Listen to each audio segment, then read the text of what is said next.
Darkcast Network, bringing our indie podcasts out of the shadows. Witches, warriors, ghoul friends, welcome to Spindle Shanks' shack. My name is Spindle Shanks McScrew, your guide for all things ghoulish in Yorkshire, and it's my pleasure to haunt you through the airwaves. I can see you, you know. I've picked a lock and escaped the Jubilee clock to regale you with miserable tales of bygone days from what they call God's own country.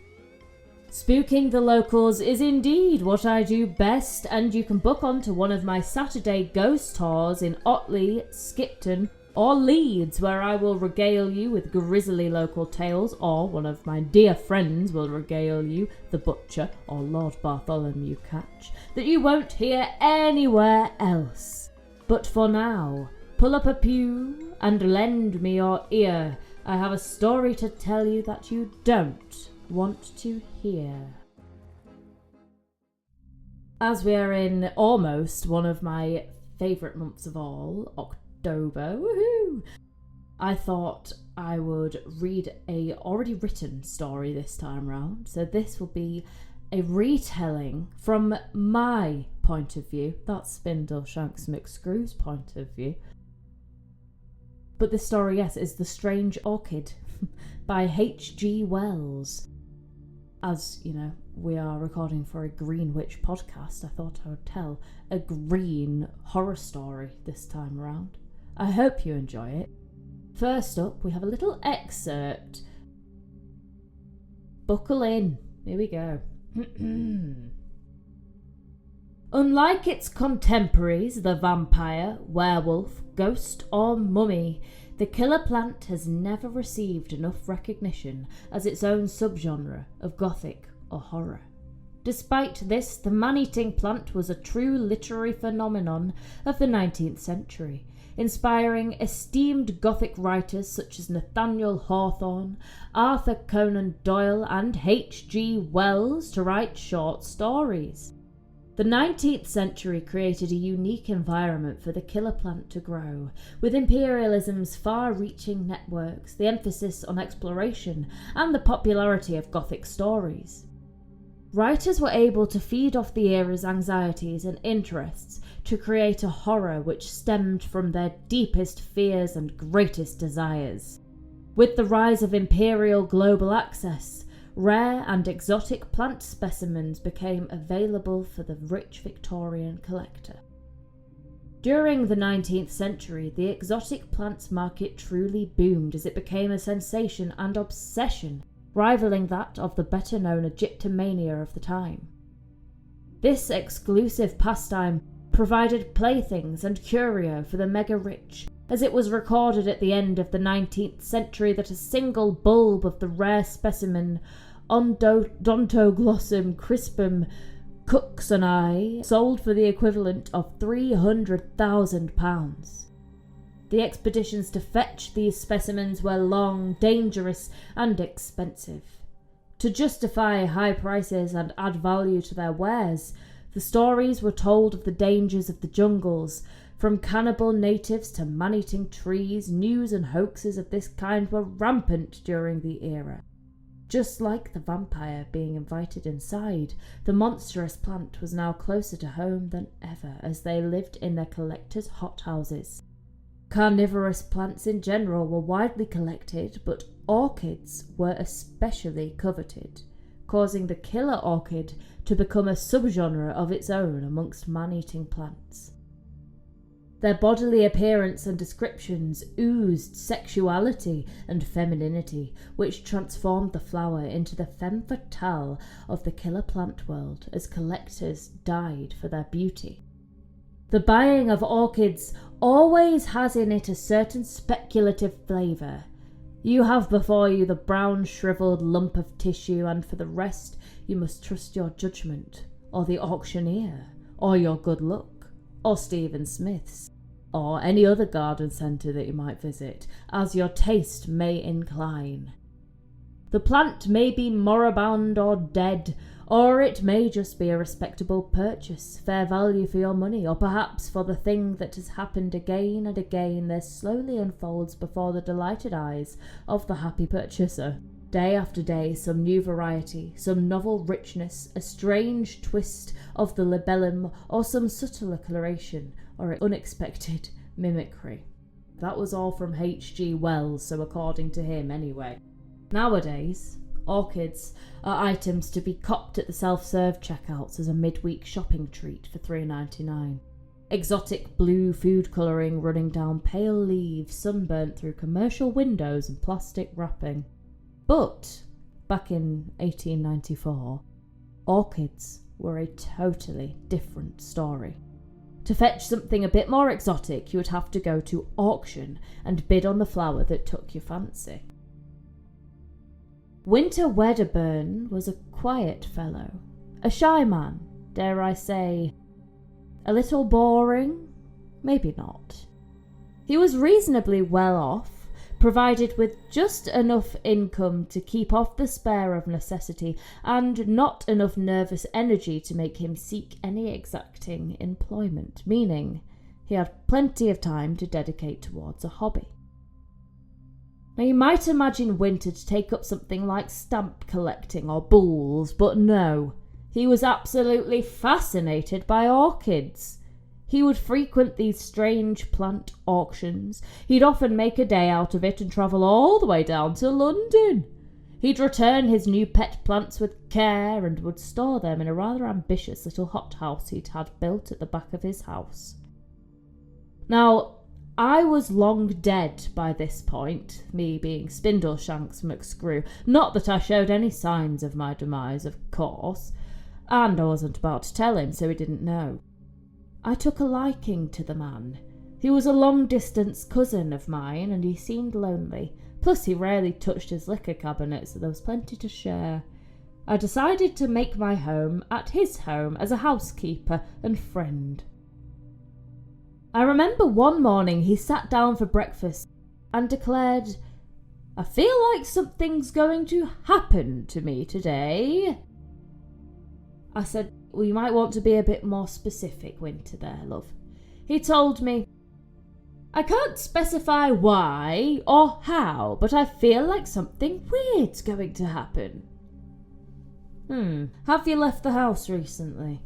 "Not for 2 weeks," said Winter. "But I am heading down to London today for another orchid auction. Pete Peters will be selling a bunch of plants from the Andamans and the Indies. Perhaps I'll buy something really interesting, and that will be it. Perhaps I'll be slapped in the face by a wet fish. Either way, I'm sure something will happen to me today. Today has to be the day. I just know it." "If you say so, Winter, you can leave me the keys and I'll look after the place. Nothing ever happens to me." I hated it when this happened. He'd get all dwindling and drone on and on and on and on and on. "I have a friend named Jack who has things happen to him all the time. Why, last week it was all but a simple Tuesday. His horse died while he was riding him, and he was dragging him back to the yard. He was mugged by 3 highwaymen who stole everything from him and broke his ankle. They even cut the legs from his dead mare." "What? Why?" "Well, for good luck, apparently, and left him atop a hill. Well, he hopped back on the back of his mutilated pony and more or less slid down the hill through the mud and to his home at the base of the valley, only to find his home had been broken into by 3 more highwaymen, who had entered his home through the kitchen and stole all the wares." "Are you sure this actually happened, Winter?" "Well, I have no reason to suspect otherwise. Either way, my point is that nothing ever happens to me." Would you want to experience such an eventful Tuesday? No, perhaps not. But maybe one day I could trip over and knock my funny bone, or happen across a rare green potato chip. You know, something to break the day up a little bit. The men who collected those orchids, the ones they're selling today, now he was only 36 when he died. That's 20 years younger than me. And he had been married twice, divorced once, he'd fought off malarial fever, apparently he'd even killed a man. In the end, he was killed by jungle leeches. It must have all been very troublesome, but then of course it must have been very interesting. Except perhaps for the leeches. I'm sure it was not good for him, I confirmed, waiting for him to hand over the keys so I could have my mid-morning tipple. And then, of course, there was Archie. Now, he had a very interesting Wednesday last week. Okay, time to go. I packed my cousin up with his brolly and sent him on his merry way down to auction, and had my own merry way in his gaff while he was gone, if you catch my drift. He returned that very evening in a state of mild excitement. He had made a purchase. Now, it was rare he would ever make a decision so quickly as to buy at an auction, but this time he had done so. In fact, he had bought 3 plants. There are, he said, putting the plants on the table as he did so, Vandes, and a dendrobe, and some Paleonophis. This one was not properly identified. At this point, he pulled out a 4th plant and plonked it onto the table. He pointed to a shriveled brown flower. It may be a Paleonophis, or it may not. It could be a new species, or even a new genus entirely. And that was the last plant that poor Betton ever collected. There was something about this plant that I didn't like. I didn't like its tendrils. I didn't like how they stuck out like a dead man's fingers, like spiders shunning their dead. I didn't like the look of it. It was ugly. Flowers aren't supposed to be ugly. Of course, he protested, it is certainly not a pretty lump of stuff right now, but you can never judge these things from their appearance. It may turn out to be a very beautiful orchid indeed. They found poor Betton lying dead, or dying at least, in a mangrove swamp, with one of these very orchids crushed up underneath his body. He had been lying unwell for days with some kind of native fever, and I suppose he fainted.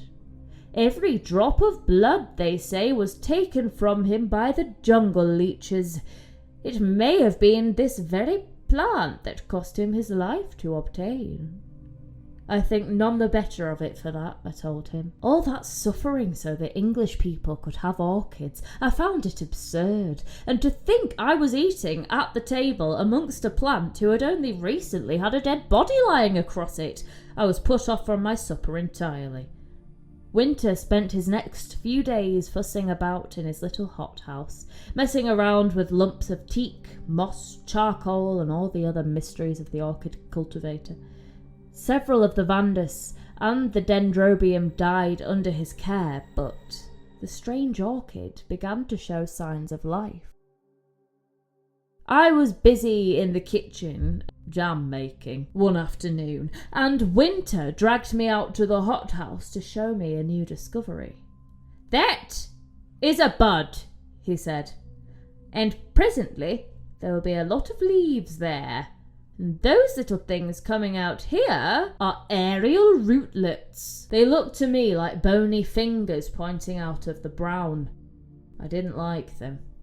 "Why not?" demanded my cousin. He was clearly hurt at my dislike of the plant, but I had to turn away, suddenly shivering. I just couldn't stop thinking about that corpse, and the greenhouse was so hot it gave me a headache as well. I avoided it wherever possible. About a week later, I was invited to take another look at the plant.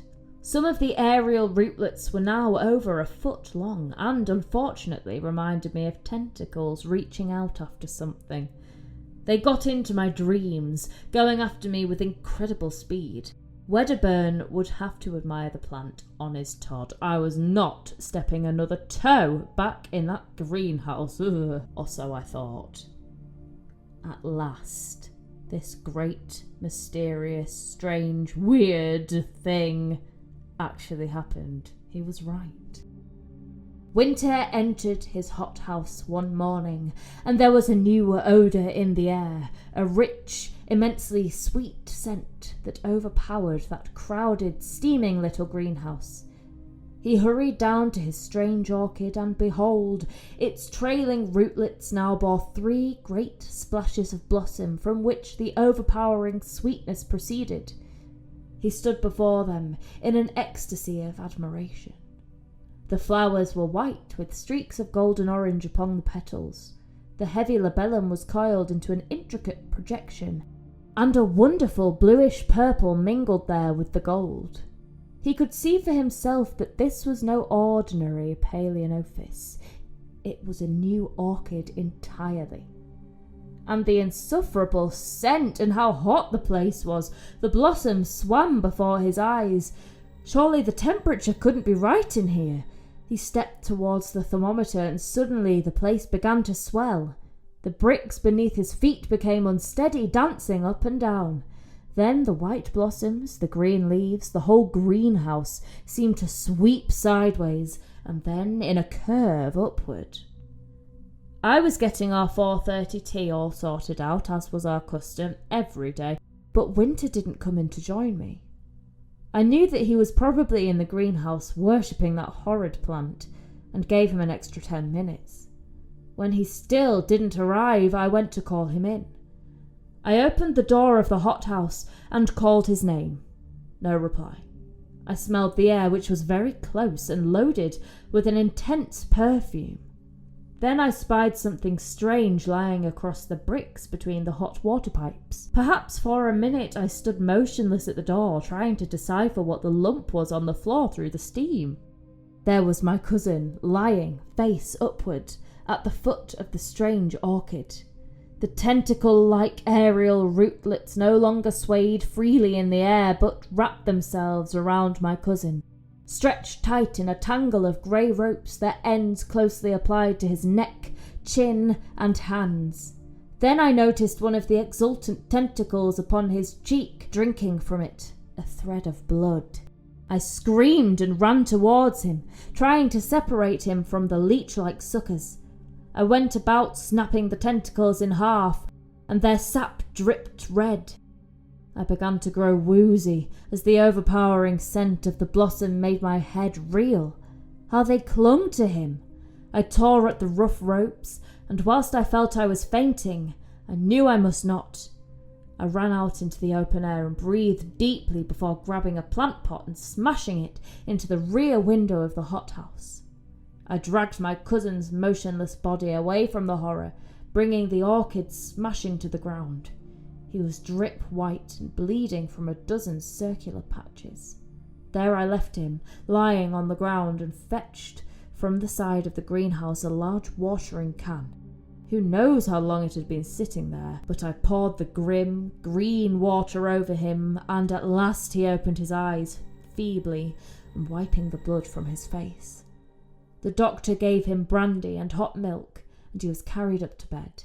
He had lost a great deal of blood, but had suffered no very great injury. I told fragments of this incredible story to Dr. Haddon, who immediately went out to the orchid house to investigate.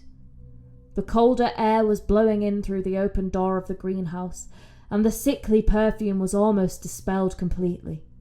The plant was almost entirely destroyed as well, and the flowers were growing limp and brown at the edges of the petals. Dr. Haddon stepped towards it, then saw that one of the aerial rootlets still stirred feebly, so he hesitated. The next morning, the strange orchid still lay there, rotten on the ground, and all the array of Wedderburn's orchids was shriveled up and putrid. But Wedderburn himself was bright and more talkative than he'd ever been upstairs in the glory of his strange adventure. Thank you for dropping into Spindle Shanks' shack once again. This has been a retelling of H.G. Wells' The Strange Orchid. Now I'll see you again at the end of October with something especially horrifying. All the worst till then. Ciao!